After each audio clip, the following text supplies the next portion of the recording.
Hi everyone, you're here sewing with Cody and Pete, and today's video we are working on the Bernette Sew&Go 1, and in this short video we're going to show you how to use the automatic needle threader. So let's get started.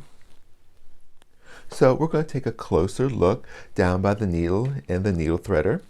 So we've already got the machine threaded, so now let's look and see how we use the semi-automatic needle threader on the Bernette Sew&Go 1.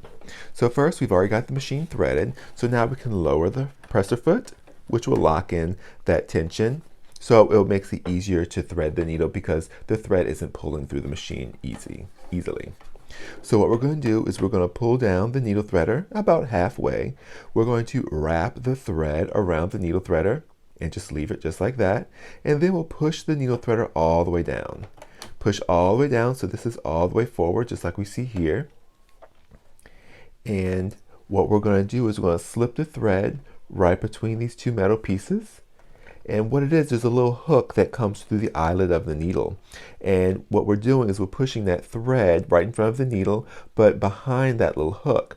So what we're going to do now is we're going to let go of our left hand, the hand holding down the needle threader, and at the same time we're going to let go of our right hand, which is just holding the thread back.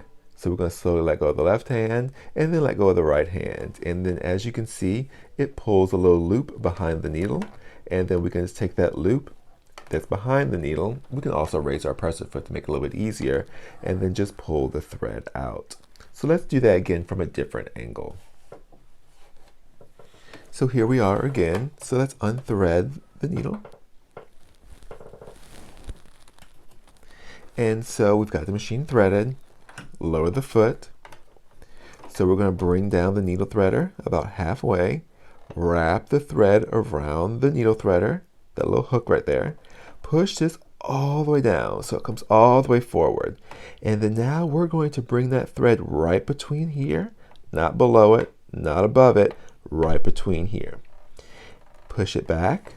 Hold that thread very, very gently with our right hand, and then slowly let go of our left hand, which is the needle threader hand, and then at the same time let go of our right hand, which is holding the thread, and then release. And you'll see it creates a little loop, and we just pull that loop. And like I said, we can raise the foot up to loosen that tension disc, and now we can easily pull that thread through and underneath the foot. All right, super simple to use the needle threader on the Bernette Sew&Go. Remember, if you like the video, like the channel, subscribe to it, give the video a thumbs up, and as always, happy sewing.